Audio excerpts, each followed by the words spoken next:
देशाच्या 3 राज्यात भाजप सरकार विरोध शेतकऱ्यांचा संघर्ष पेटला।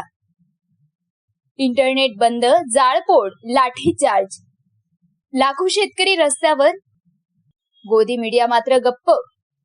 इंग्रजांपेक्षाही सरकारची क्रूरशाही, केंद्र सरकारवर गंभीर आरोप। देशातील राजस्थान, मध्य प्रदेश आणि छत्तीसगड या 3 राज्यांमध्ये शेतकरी आणि सत्ताधारी सरकार यांच्यात तीव्र संघर्ष उफाळून आला असून परिस्थिती दिवसेंदिवस अधिकच चिघळत चालली आहे।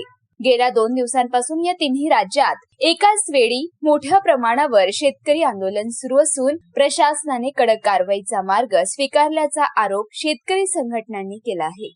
आंदोलनाच्या पार्श्वभूमीवर अनेक भागात इंटरनेट सेवा बंद करण्यात आल्या असून किमान 40 वाहनांना आग लावण्यात आल्याच्या घटना समोर आल्या आहेत। पोलिसांच्या लाठीचार्जमध्ये अनेक शेतकरी जखमी झाले असून काहींच्या डोक्याला गंभीर इजा झाल्याचे प्रत्यक्षदर्शींनी सांगितले। शेतकऱ्यांचा आरोप आहे की त्यांच्या घरावर, शेतीवर आणि जंगलावर जबरदस्तीने ताबा घेतला जात असून झाडे तोडली जात आहे। ही कारवाई ब्रिटिश काळातील ईस्ट इंडिया कंपनीच्या धोरणांची आठवण करून देणारी असल्याची तीव्र प्रतिक्रिया आंदोलनकर्त्यांनी व्यक्त केली आहे। दरम्यान पंजाब आणि हरियाणात सुरू असलेले शेतकरी आंदोलनही पुन्हा एकदा उग्र रूप धारण करत आहे। सीमावर्ती भागात पोलिसांकडून लाठीचार्ज आणि अश्रुधुराचा वापर केला जात असल्याचा आरोप शेतकरी नेत्यांनी केला आहे।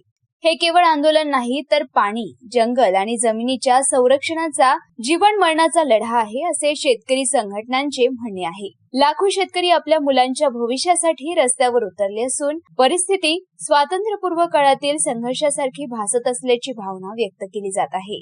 या गंभीर परिस्थितीत केंद्र सरकार आणि पंतप्रधानांच्या भूमिकेवरही प्रश्न उपस्थित होत आहे। आंदोलन सुरू असतानाच पंतप्रधान निवासस्थानी सत्ताधारी पक्षाच्या खासदारांसाठी आयोजित करण्यात आलेल्या स्नेहभोजनावरून सरकारवर टीकेची झोड उठली आहे। देशातील नागरिक संघर्ष करत असताना सत्ताधारी वर्ग आनंद साजरा करत आहे, असा आरोप विरोधक आणि शेतकरी संघटनांकडून केला जात आहे। काही आंदोलकांनी आणि सामाजिक संघटनांनी सरकारवर संविधानापेक्षा संघ विचारसरणीला प्राधान्य दिल्याचा आरोप केला आहे। शासन चालवण्यासाठी संविधान अस्तित्वात असताना अशा पद्धतीने दडपशाही करणे धोकादायक असल्याचे मत व्यक्त केले जात आहे। या संपूर्ण घडामोडीवर राष्ट्रीय स्तरावरील मोठ्या माध्यमांनी मौन बाळगल्याचा आरोपही केला जात आहे। देशाची गोदी मीडिया गप्प आहे आणि शेतकरी सरकारसोबत थेट संघर्ष करत आहे, अशी तीव्र प्रतिक्रिया आंदोलनकर्त्यांनी दिली।